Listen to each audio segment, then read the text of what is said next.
Auxílios e seguranças na ginástica artística.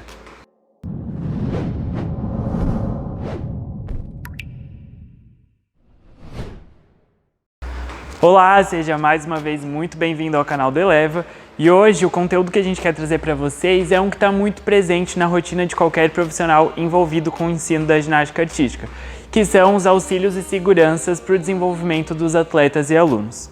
A gente sabe que à medida que os nossos atletas e alunos vão se desenvolvendo e aprimorando tecnicamente, é exigido de nós, enquanto profissionais envolvidos com o ensino da modalidade, que criemos situações de aprendizagem que sejam eficientes, que explorem o gesto técnico dos alunos e desenvolvam eles de uma forma eficiente, mas que ao mesmo tempo proponham esse trabalho de uma forma segura, que eles consigam desenvolver sem comprometer a sua integridade física ou psicológica. E é justamente esse tema de auxílios e segurança na ginástica artística que faz com que alguns profissionais da área, sobretudo na educação física escolar, optem em não trabalhar esse conteúdo por medo de não conseguirem oferecer um ambiente que seja seguro e propício para o desenvolvimento dos alunos. Bom, a partir disso, a gente traz hoje algumas estratégias ou pontos, alguns aspectos que os professores e treinadores podem ter em mente na hora de conduzir o processo de ensino-aprendizagem e refletir sobre os aspectos de segurança no ensino desses movimentos.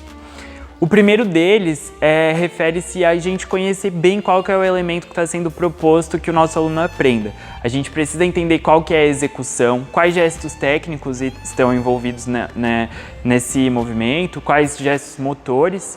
Além disso, a gente precisa entender quais valências físicas são importantes que o nosso aluno tenha bem desenvolvido para executar esse movimento. E aí, ao entender o movimento como um todo, é importante que a gente compreenda quais são os pré-requisitos que os nossos alunos executem ou já saibam fazer antes de fazer o elemento completo. E aí a gente tem que cuidar muito para não pular nenhuma etapa. Então, se a gente conseguir identificar quais são os pré-requisitos, trabalhar eles antes de chegar no elemento completo, a gente está fazendo com que o processo de ensino-aprendizagem seja mais completo e aconteça de uma forma progressiva sem pular nenhuma etapa. Ainda dentro desse aspecto de conhecer o movimento, o elemento que a gente está propondo que o nosso aluno realize, outro fator importante é que a gente já identifique possíveis riscos que a execução de um movimento pode ter.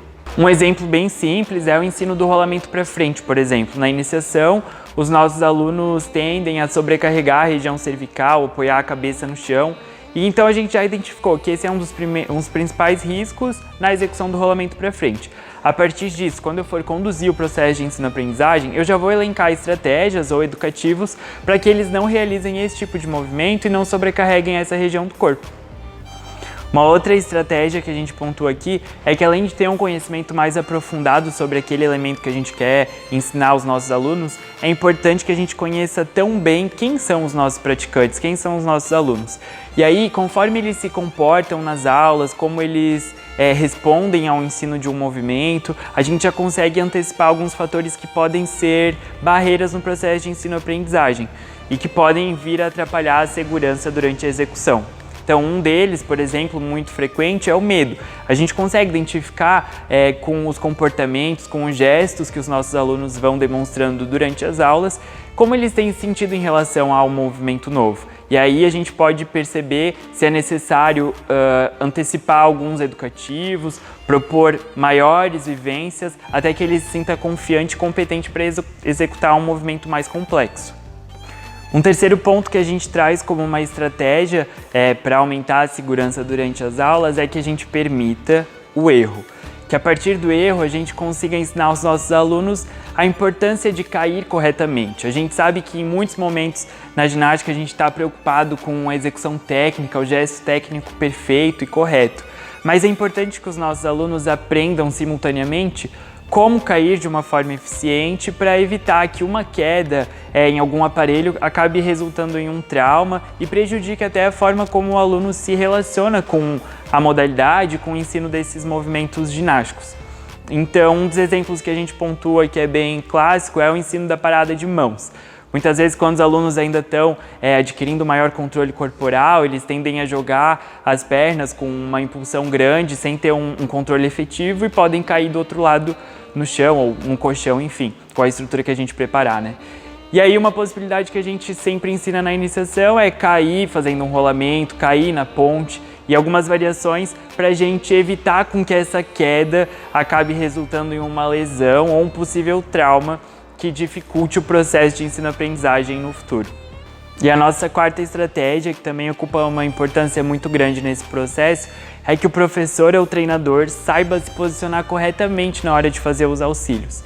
Então a gente tem que ter em mente que quando a gente está ensinando um educativo novo, a gente está lidando com dois fatores, o ginasta, e ele vai estar em movimento, e o aparelho, onde ele vai estar executando esse elemento novo. Então, como a gente vai interagir e se relacionar com isso? É importante que em cada movimento e aparelho a gente encontre uma forma mais eficiente de se posicionar. Provavelmente nas paralelas, quando a gente está treinando uma troca de um barrote para o outro, então eu preciso estar no meio das paralelas. Se eu estou treinando um exercício que é na barra baixa, eu vou optar e perceber se é necessário estar de frente ou de lado para o ginasta. E assim, cada elemento é importante que a gente pontue e perceba qual seria a posição correta para o professor conseguir executar um auxílio eficiente também. Para ajudar a clarificar um pouquinho mais como podem ser feitos esses auxílios e o posicionamento deles, a gente quer trazer uma classificação do professor Carlos Araújo que divide os auxílios em 3 grupos. No primeiro grupo, são os auxílios de manipulação. Nesse tipo de auxílio, o professor ele vai estar posicionado de forma que, em algum momento e pontos específicos do corpo do ginasta, seja possível conduzir durante a execução do movimento. Então, acaba sendo um auxílio mais dinâmico.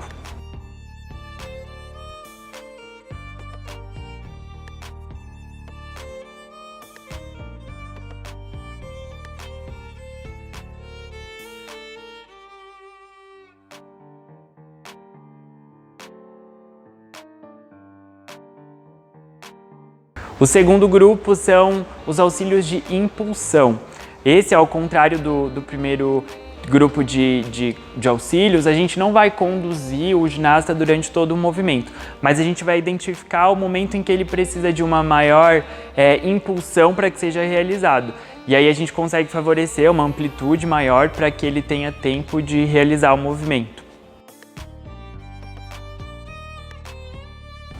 E no quarto grupo são os auxílios que a gente realiza de forma parada. Então, não é um movimento dinâmico, tanto para o professor que está realizando o auxílio, nem para o ginasta.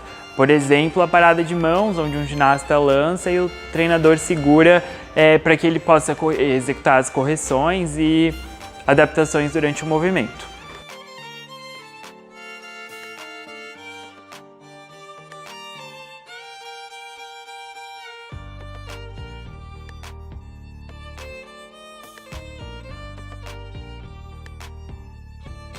E aí, quando a gente faz uma interlocução entre esses conhecimentos sobre os grupos de auxílios e o entendimento do movimento como um todo, que a gente pode planejar e entender qual que é a melhor forma de realizar um auxílio em cada movimento da ginástica, buscando sempre uma via de mão dupla. Então eu vou auxiliar o meu ginasta para que ele consiga aprender um movimento novo, executar com mais facilidade, mas ao mesmo tempo esse auxílio tem que dar base e suporte para que ele aos poucos vá desenvolvendo autonomia, porque o objetivo final é que esse movimento, elemento da ginástica, seja executado pelo atleta sozinho.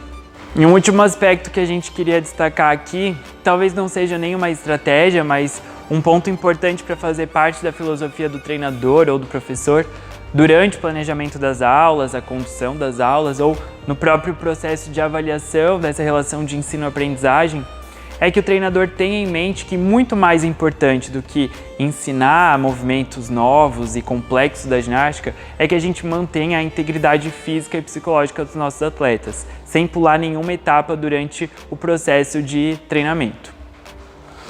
Se você gostou do conteúdo desse vídeo, não esquece de continuar nos acompanhando, ativa aqui o sininho e se inscreve no nosso canal para receber as notificações dos próximos conteúdos. Aguardamos vocês!